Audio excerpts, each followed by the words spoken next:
before I sit there and try to work on a paper. You're welcome. And, what's that? You're welcome. Yes. And, that saves a tremendous amount of time, gets a better drawing. The coloring is so incredible. At the end of the day, I can come out and have dinner, and I don't have to wash my hands. And it's all on the computer. It's a different world. I've seen a lot of things in the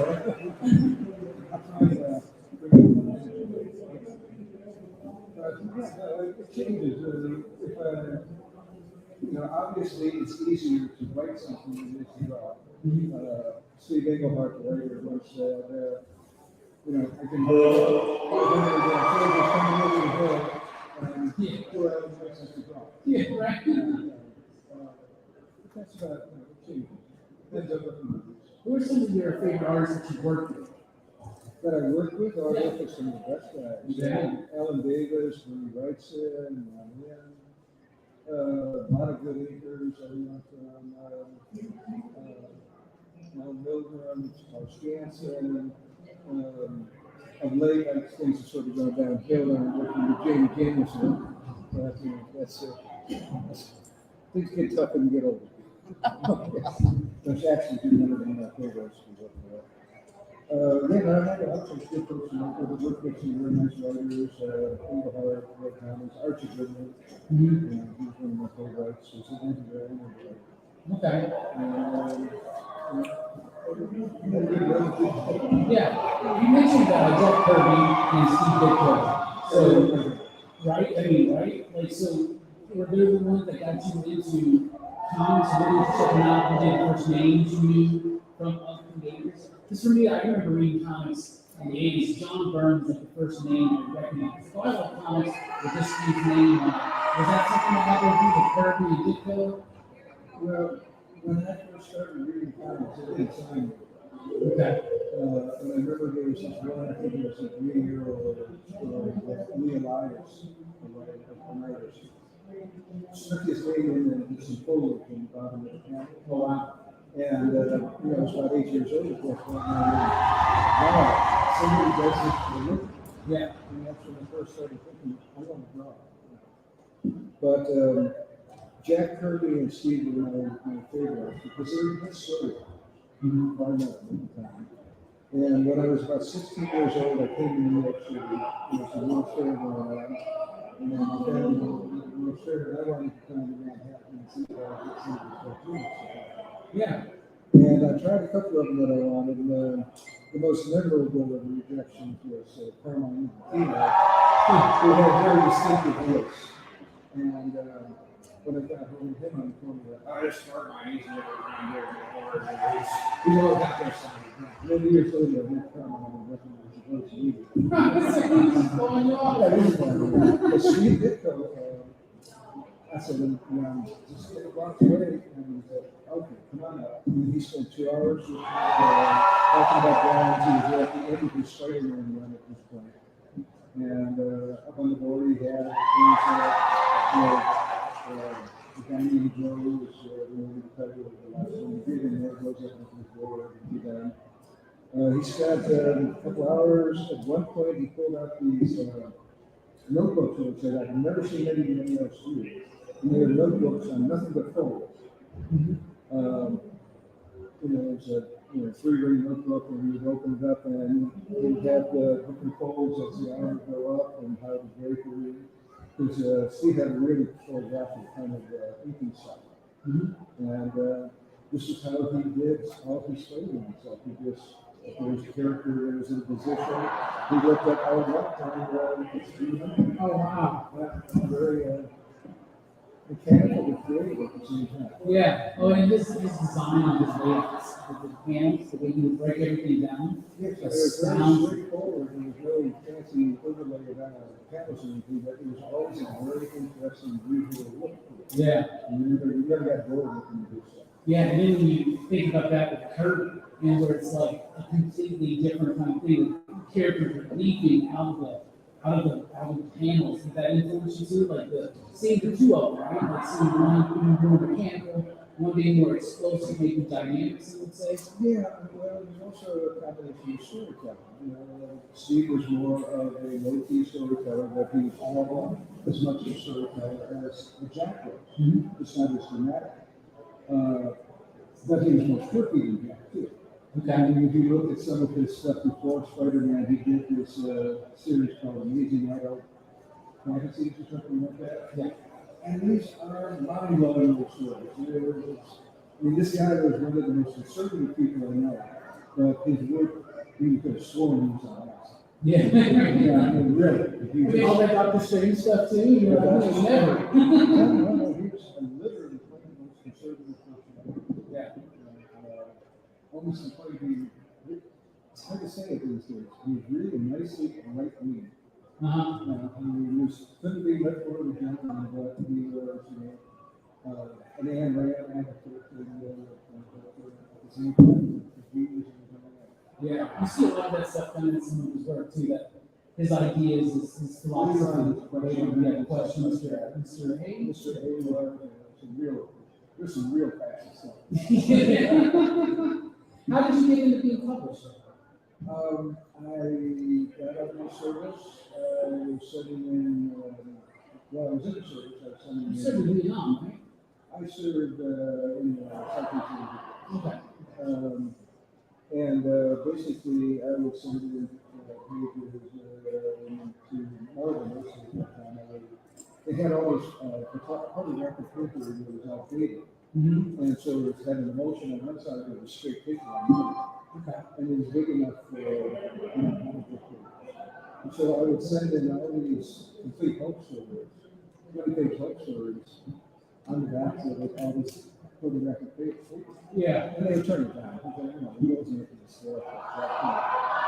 But after I got out, I did two-page horror stories to go around and horror books, House of Mystery and House of Secrets. And he bought it. So I said, I'm going to New York.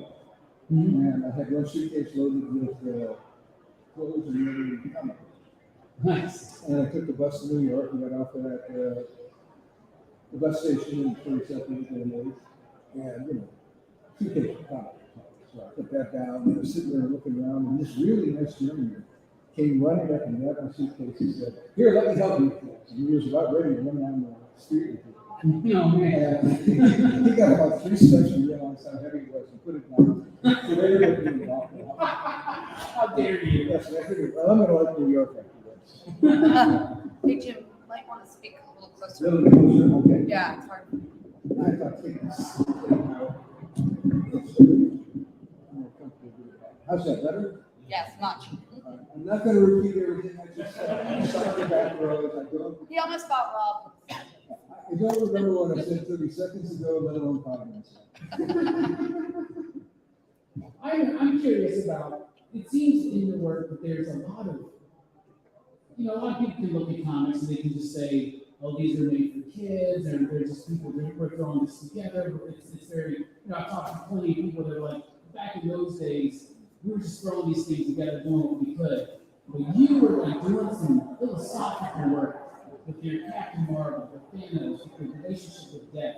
I was just curious if you thought that was that an intentional thing that you were trying to bring something extra to these characters, like with Warlock, with Captain Marvel, and make the stories a little bit more deeper or resonating maybe? Well, I was hanging out with Steve Englehart and Alan Weiss, who served around town, and both of them were kind of freakish guys, and Steve's work reflects that. And basically, we all did our comics for ourselves. We weren't doing it for anything else. And Roy Thomas, who was the editor at the time, he would have these meetings and tell people, some of the writers who weren't doing as well. He would have all the writers in, and he would set out some rules of how you should do things. And there was always somebody who said, well, Starlin never does this. Roy would go, well, Starlin's going to do what he wants to do, and there's nothing we can do about it. You know, and it was good, the sales were good, so there wasn't anything to get mad at me about other than, well, occasionally $1,000 or something. Uh-huh. You know, they got over that. Cool. Can you tell us anything?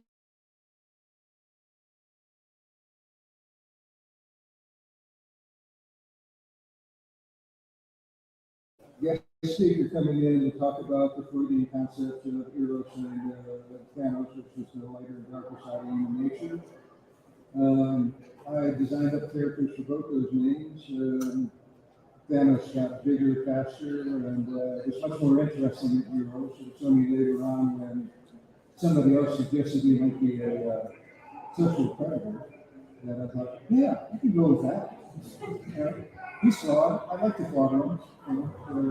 Basically, that was it. We just sort of sprang it up. When I came to Marvel, I had a design for Thanos already in my portfolio, which turned out to be very fortunate for me because when Disney bought up Marvel, they went through all the contracts and there was no contract for me. No, they had player ratings and all that stuff that they lost.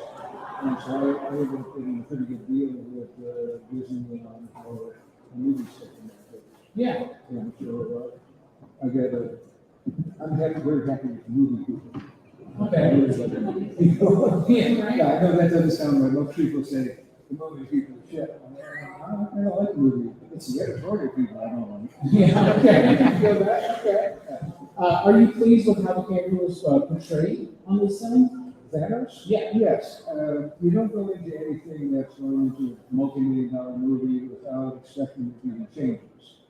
You know, you've got to be a egomaniac to think that they should have it's just the way it was.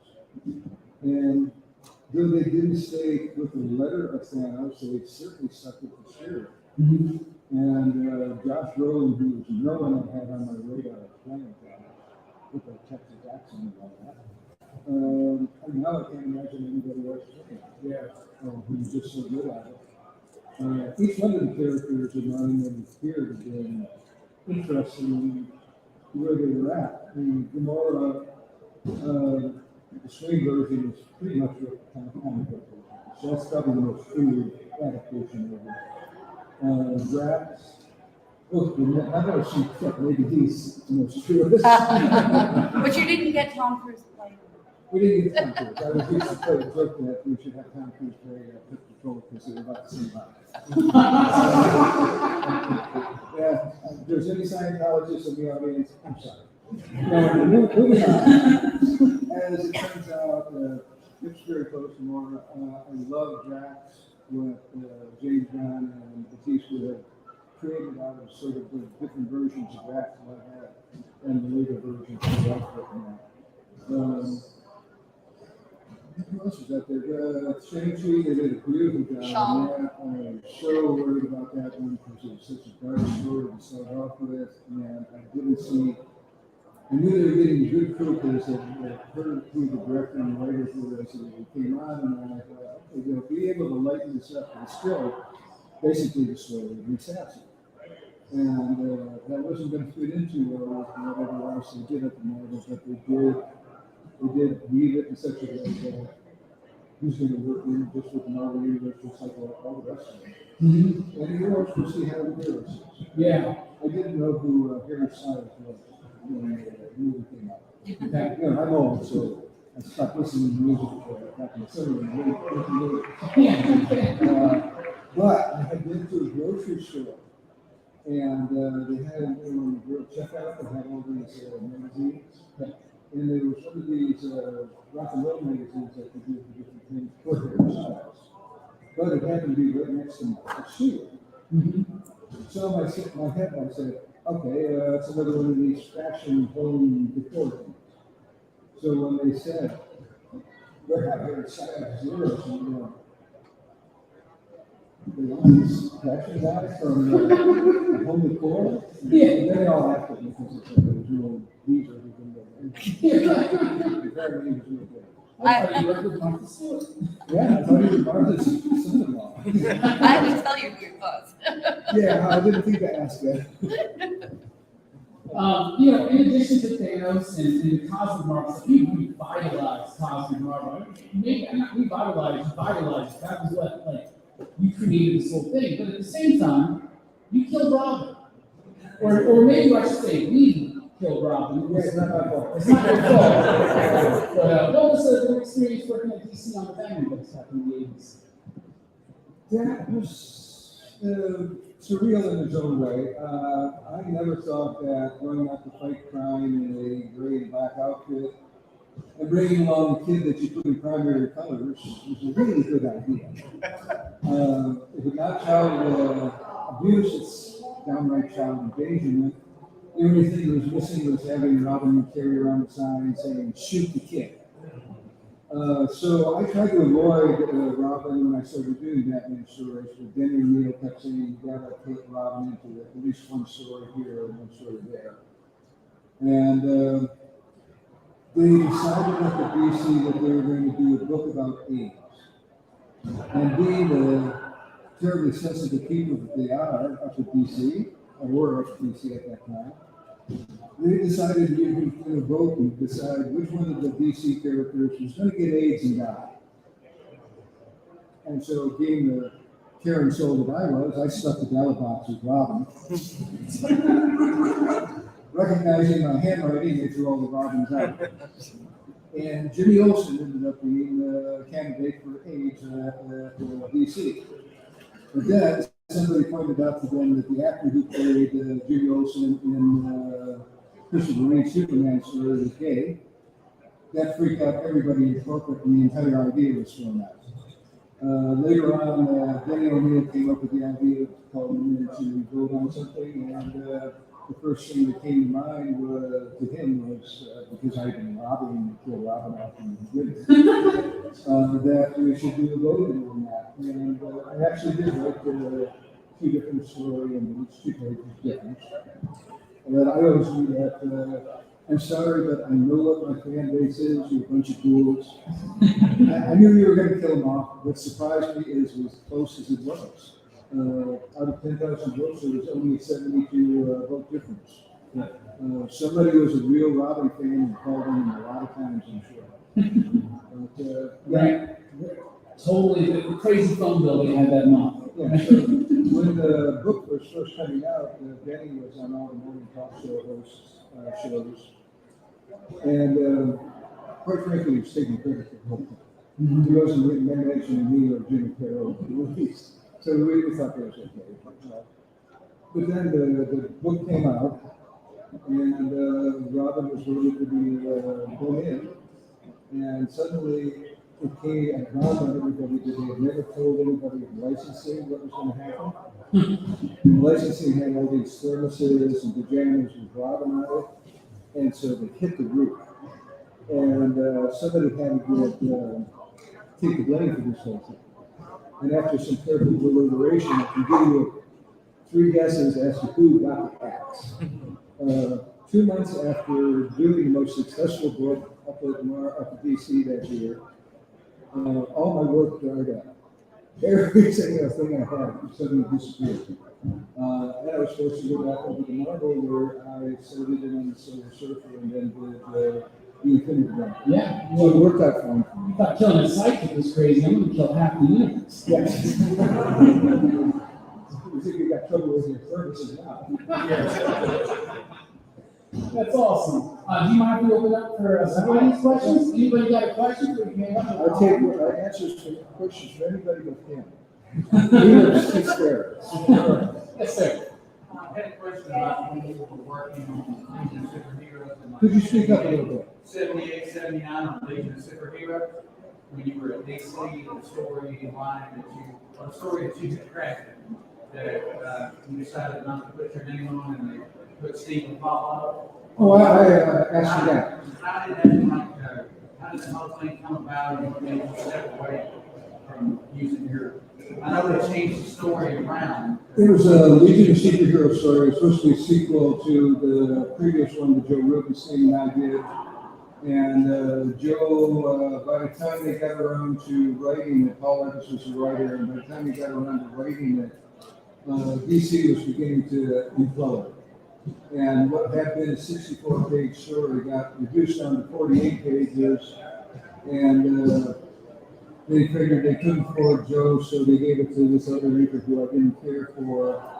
And once I looked at what they were doing, I said, can you take my name off it and please put Steve Apollo? This is not what I worked on. And, you know, they were cool about it. Others were cool about it. The industry. So here's one of the more understanding people up there. So that's all there is to that story. You mentioned Tracy and Jack Kirby's work. What arts of DC were you doing? Joe Kubert, Joe Kane, he's a DC artist at the time, Carmine Keeper. They all were storytellers in their own way. Carmine in particular had a very stylistic storytelling style, storytelling technique with all the floating hands and little figures off in the little attractions. I love that sort of thing. That was my DC run. I was collective. I mean, when I started reading comics, I'm real old. There was no Marvel comics. Timely Comics had run out of business. There was a little revival of Captain America, the Torture Submarine in the 50s, but then it was 10 years there where there was nothing. And so when I started off reading them, basically it was Superman, Batman, Wonder Woman, there was no Flash, there was no Green Lantern, there was Captain Comet, and there was Adam Strange. And that was the DC universe, and so I came into a very strange time. Next question. Yeah. When you did Red Star, you had with that some many comics, photos of yourself, and you had a bag over your head. I'm curious how the committee came about and whose decision it was to stick the bag over your head. Well, there was a unknown comic. There was a character who ran around with a bag over his head, and that was the inspiration for that. The reason I had a bag supposedly over my head is I was taking a photo. And whoever was playing me was whoever was available at that time. Bernie Wrightson, Carol Potts, Archie Goodwin, and even had my wife at the time, Donnie Virginis. Put the bag on and slouched down so she couldn't see her breasts in there. And so it was just a little filler thing that we did for about 15 issues or something like that until I got tired of it. And deadlines got to be such that I was having to spend all the time at the drawing board and didn't have time to do the fun stuff like that. Yeah. What was your favorite character? I'd say Danny Carmen. Followed by Red Star. I mean, look and see who I worked on the longest. That's my favorite. And Thanos, I used to kid a bit. They locked me up at Marvel to do a Captain Marvel roll-off of Silver Surfer series, but all I was doing was coming back and doing another Saturn story. Anyway, I noticed you did an Adam Strange special. How did that go about? that was kind of a mess, yes. I really like Bandy Deal, but his run up there on some of these crossovers and that it was utter chaos. And he asked me to do the science fiction characters and then proceeded to make everything so chaotic that we didn't even get good out of it. Basically, we were going to do an Adam Strange and Hoffman crossovers, and we were both going to get this series, and then something happened, and nothing happened, and it was basically how DC ran at that point. It was just, what was true Thursday, next Monday, all forgotten. So there's not much to tell about that other than, by the time I got to the end of it, we were doing a series called Strange Adventures, and we had Bizarro in it and that. Actually was working with an editor who was actively trying to sabotage the other book. Oh, yes. He would get online and put in terrible reviews of his own books. So it was kind of a crazy time. That sounds like a crazy thing. Yeah. Go. No, yeah, I was wondering in Infinity Gauntlet, how fun was it to kill off all the heroes, knowing you could bring them back? And was there any other creative kills that you thought of that didn't quite make the issue? Because you got kind of personal with some of those kills. It was pretty fun to read. Well, with the Infinity Gauntlet, we always wanted the big thing. And as I was going along with Thanos and turning him into not a merciful god, but an insane, nasty god, started working on getting who would die and who would live, and who would be in the book. In fact, at the beginning, there was not going to be an X-Men in the book. The X-Men editor didn't want anything to do with this because there had been a series before called Secret Wars, and it didn't work out well, and it left a bad taste in a lot of people's mouths. So in some ways, it was tough getting them to agree to let me use a lot of the characters. And at the end, Tom DeFalco finally said, "We got to have at least two X-Men in here. So pick out two X-Men and Bob Harris can just sit on it in the meantime." So that's why it was only Wolverine and I think it was Cyclops. Cyclops, yeah. Yeah. It wasn't too bad. Later on, we did a book called The Infinity Crusade, and that had to do with religion and godhood and the goddess. And we decided that we needed to figure out which all the characters were, I mean, what their religions were, what their belief systems were. And some of them were quite easy. Going to Doctor Strange, they had a Buddhist background there. Some of the characters, like Sue Storm, had stated that they were Catholic. We had this guy named Jim Sauerkraut up there who was a researcher. And he went and did all this research and found out a number of different ones, what their religions was. And the strange thing was that Marvel Comics, which had been created exclusively by New York Jews, had absolutely no Jewish characters. Since then they've made the thing, I believe, Jewish. And at the time, we ended up driving Sasquatch because he was from Poland, and making him Jewish because we had to have somebody Jewish in there. And so that was a little bit weird. But there's these crossovers always get a little strange. Yeah, I was just wanting to know more of your thoughts on the Breed character. I actually collected the first couple of series. I didn't know that there was a third series, and so I'm going to have to find those. But it's been a while since I've read them, but I remember really enjoying them, and just didn't know if you had any plans with that character or what was some behind. You were asking, he's asking about Breed for the reason he can't hear that part. Breed was my horror character.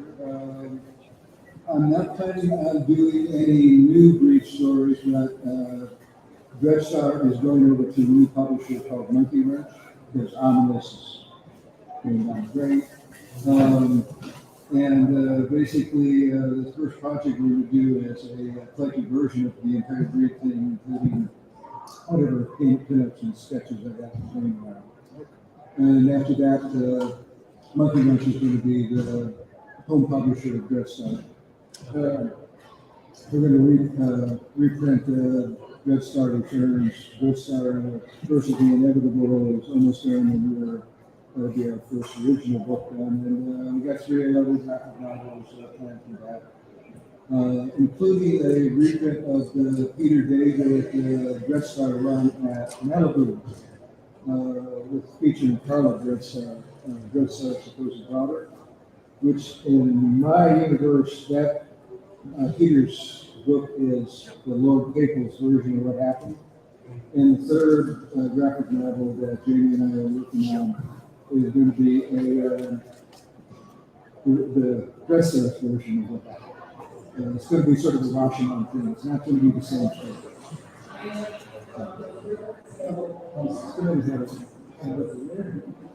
I was reading Silver Surfer today instead of Infinity Gauntlet. I'm curious, when you started that, did you know that you were going to do a crossover series with Infinity Gauntlet? And then did you know you were going to do some more after that, or did that kind of grow?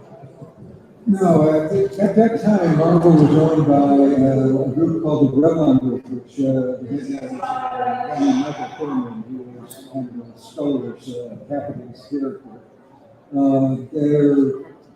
Their philosophy up at Marvel at that point was if you can grab the kids and shake them by the ankles until all their chains come out, that's what we're going to do.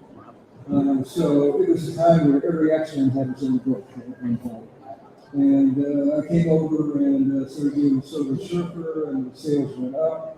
We said, well, let's do an offshoot of that.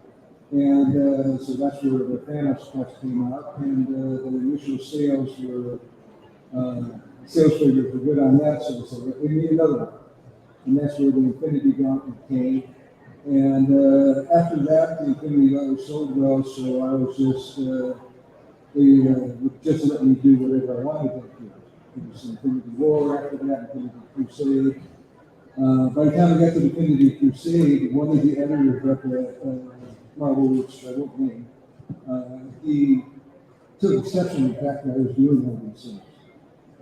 And started lobbying that somebody else should be writing these things, not him. And Tom DeFalco's attitude was, well, he comes and presents me with a story, and what am I going to do? So, in order to placate this guy, by the time we got to the Crusade, Tom started lying to his editor and telling him that I wasn't doing that. Even though I was working on it and turning in the script and all that, they told us editor that it wasn't happening. And I do remember running into him at the elevator as I was leaving, and he goes, and running into him, and he said, what are you doing these days? I hear all your work's so bad up here. Yeah, it's terrible. I guess I might go back over to DC for a while. And I got into the elevator and walked all the way around. There are moments of humor. Anybody else? Okay, this is going to be a terrible question. This is from Jamie Maloney. Can you tell them about your experience on in the acting world when you played your therapist part? I have no idea what you're talking about. No, yeah, you do. She was curious. Yeah, 2 minutes. Okay, we can get this out of the way quick. Actually, I have a question. Oh. Have you met Josh Brolin, the character who played Thanos? Yes, at the after party for the premiere. He gave me a big hug. He said he liked playing Thanos much more than he did Cable. Which I run into Rob Lighthouse knows every time I see him. But here's a story. I'll honor you, Professor. When I did a little cameo with in-game, where I played this therapist who was heading up this self-help group that Captain America was part of. And we did about 8 takes, and I had one line, which was, what about you? And on about the 6th or 7th take, my mind went blank. And I couldn't remember my what about you line. And before I'm supposed to deliver mine, Joe Russo, the director, is sitting there, and he's got this little speech that's about 5 sentences long, 4 sentences long. And as the first sentence comes out, I go, I don't remember my line. Second sentence, I'm going, come on. Third sentence, I'm going, oh, this is terrible. I'm going to ruin this cake. Fourth sentence comes out, and him and Chris Evans turn and look at me, and I go, what about you? And they both looked at each other and said, we're going to have to do that over again. That's why I've not been invited back to another cameo. Who else has any questions?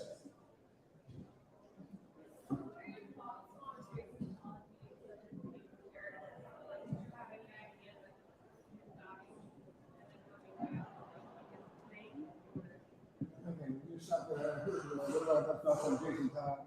Very little, really. I never expected him to say that like Captain Marvel did. There's too much interest in reviving characters over at DC. And Captain Marvel died, it was unusual for heroes to die. It only happened once before to do the play. And since then, everybody dies once a week, and they're back the following week, and the whole idea that Norman Mailer once said that all true stories end in death lost any meaning up at both companies because, you know, death is just another story plot that you can throw in and then revise. So, I don't really think much of Jason Todd. I've seen the Titan series where they condensed my Death in the Family down to about 30 seconds. That's kind of interesting. But other than that, you know, I mean, it's, you know, it's part of the Batman thing, and he seems to be a popular character from what I understand. I don't read as many comics as I used to, so I don't have much else to say than that. Who else? One thing? Yeah, just saying, just going back on that same subject, did you enjoy the animated movies where they depicted your story? The Death in the Family one? Yeah. I haven't seen it yet. Oh, It came out on Blu-ray, right? I don't own the Blu-ray. okay. And for some reason, DC didn't decide to buy me a Blu-ray and send me a copy. Seems good. So I couldn't tell you what that was. That's good. But I understand you could vote on that or something. You can make choices on it. I mean, you can actually, yeah, change the ending or something. I've seen it, but I haven't seen all of the different variations. Okay, maybe one day I would do I was just curious about, speaking of Captain Marvel, the death of Captain Marvel graphic novel, which to me is one of the best things that you have ever written. The evolution of that story from when we originally did that issue of Captain Marvel 34 that featured, you know, the nerve gas that caused him that cancer in the first place. When did you have the idea for that continuation of the story for the death of Captain Marvel? I was not working at Marvel at the time. I just started in on Red Star. I've been doing Metamorphosis Odyssey with Archie Goodwin over at Epic Illustrated. And Jim Shooter approached me about doing a Death of Captain Marvel graphic novel because they didn't know what to do with the characters. The sales had gone down since I had a run on it. And he said, we want to fill this Captain Marvel off and bring back another Captain Marvel who's female. It wasn't Carol Danvers at the time. It was Monica Rambeau. Yeah, she became Photon later on. So she was scheduled to be. And so, how did I get around to doing the story? I did look about, well, 3 or 4 plots, I forget how many, that were sort of like him dying heroically in some explosion or something at the end. And I was just not interested in drawing that. And so I didn't, you know, it was going to be 48 pages. And I was going to be living with that for 6 months. And I didn't feel like living with that story for 6 months. And my own father had passed away of cancer about 6 months before. And I figured this was a cheap way of getting some therapy and looking that up. And as it turns out, it worked out pretty well, and the story stayed in front of us. Not only did I get cheap therapy, but I got an income coming from it for a while. I know so many people that read that book and said it helps them a lot dealing with their own losses.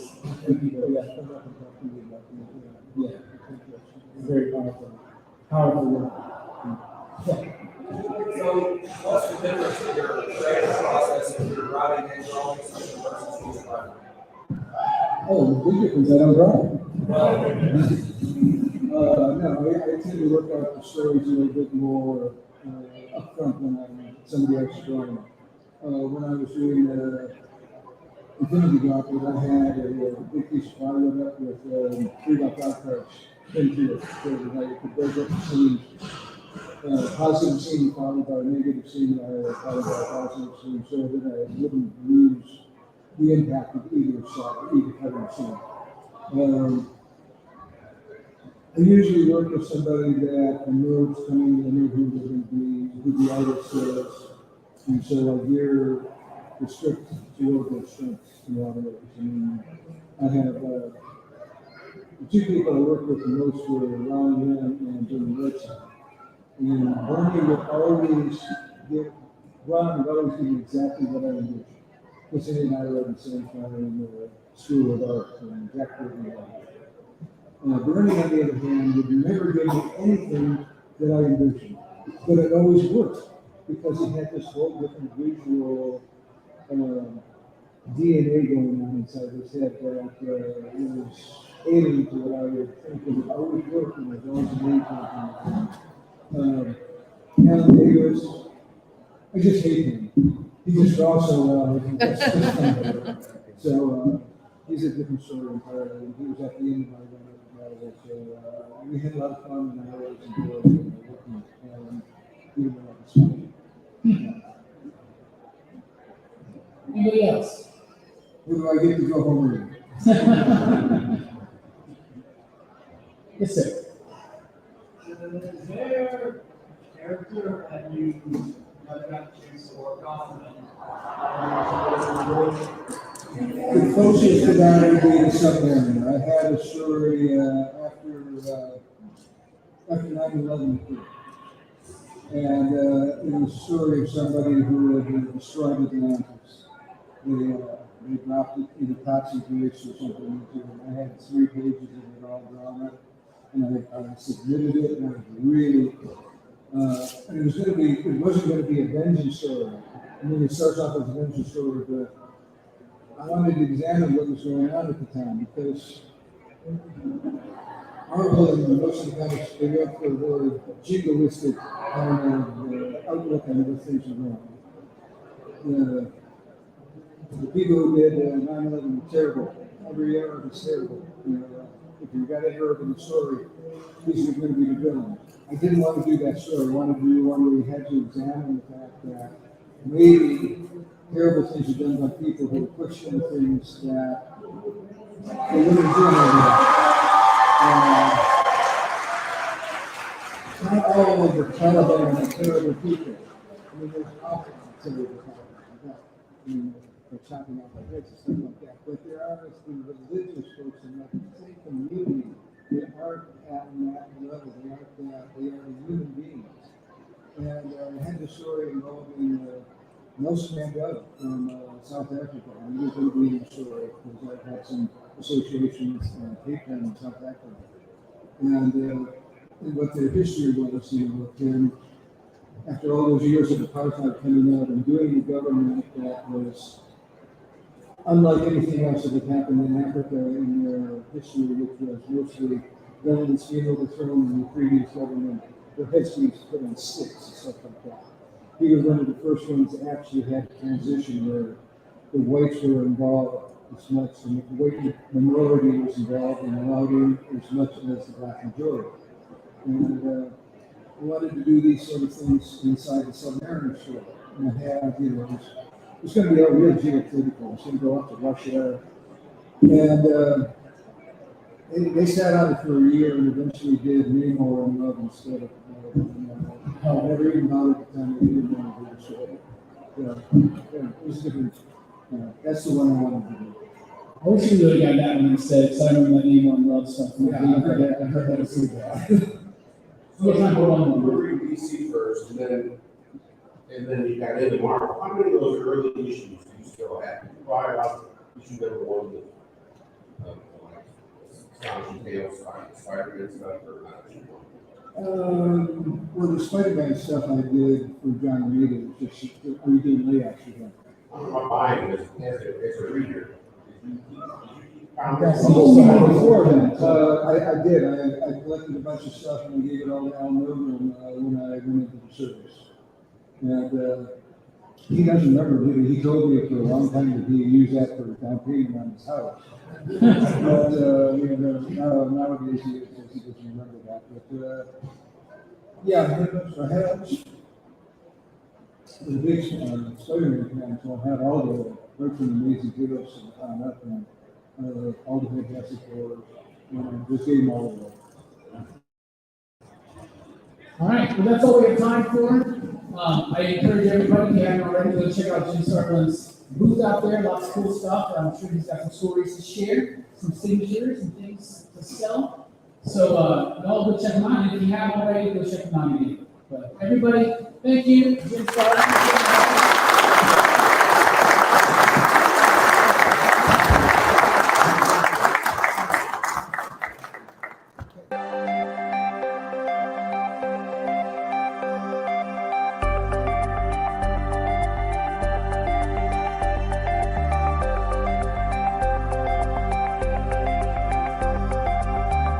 complete nerve authority.